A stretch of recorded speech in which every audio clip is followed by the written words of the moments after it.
Pattanur UP. സ്കൂളിൽ 2ാം ക്ലാസ്സുകാരനെ അധ്യാപകൻ ക്രൂരമായി മർദ്ദിച്ച സംഭവത്തിൽ അധ്യാപകൻ വിപിനെതിരെ മട്ടന്നൂർ പോലീസ് കേസെടുത്തിട്ടുണ്ട്. ബോർഡിൽ എഴുതിയത് പകർത്തി എഴുതാൻ വൈകിയതിനാണ് അധ്യാപകൻ കുട്ടിയെ ക്രൂരമായി മർദ്ദിച്ചത്. നിഖിൽ വിവരങ്ങളുമായി ചേർന്നുണ്ട്. നിഖിലെ, എങ്ങനെയാണ് അധ്യാപകനെതിരായ നടപടികൾ?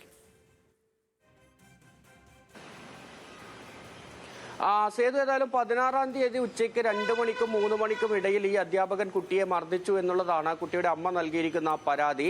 ആ പരാതി മർദ്ദിക്കാനുള്ള കാരണമായി പരാതിയിൽ പറയുന്നത് ബോർഡിൽ എഴുതിയ കാര്യങ്ങൾ വേഗത്തിൽ പകർത്തി എഴുതിയില്ല എന്നതിന് മർദ്ദിച്ചു എന്നാണ്. 4 തവണയോളം കുട്ടിയുടെ പുറകുഭാഗത്ത് മർദ്ദിച്ചു. അങ്ങനെ കുട്ടിക്ക് നീർക്കെട്ടും ചതവും ഉണ്ടായി തുടങ്ങിയ കാര്യങ്ങളാണ് ഈ കുടുംബം ആരോപിച്ചിരുന്നത്. ഈ സംഭവത്തിലാണ് ഇപ്പോൾ ഏതായാലും മട്ടന്നൂർ പോലീസ് കേസെടുത്തിരിക്കുന്നത്.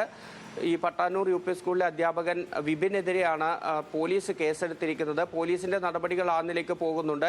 ഇതിനു മുൻപ് തന്നെ ചൈൽഡ് ലൈൻ പ്രവർത്തകർ ഈ വീട്ടിലെത്തി കുട്ടിയിൽ നിന്നും കുട്ടിയുടെ രക്ഷിതാക്കളിൽ നിന്നും വിവരങ്ങൾ ശേഖരിക്കുകയും ചെയ്തിരുന്നു.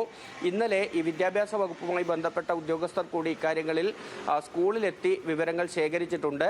അതിനൊപ്പം തന്നെ സ്കൂളിലെ PTA എക്സിക്യൂട്ടീവ് ഇന്നലെ യോഗം ചേരുകയും ഈ വിപിനെ മാറ്റി നിർത്തണം എന്ന ഒരു ശുപാർശ നൽകുകയും ചെയ്തിട്ടുണ്ട്. അത് AE ഓഫീസിലേക്ക് ആ ശുപാർശ നൽകി കഴിഞ്ഞു. ഇന്ന് സ്കൂൾ ഹെഡ് ടീച്ചർ അവരുടെ റിപ്പോർട്ട് കൂടി AEOയ്ക്ക് സമർപ്പിക്കുമെന്നാണ് അറിയാൻ കഴിയുന്നത്. ശരി, ഓക്കെ.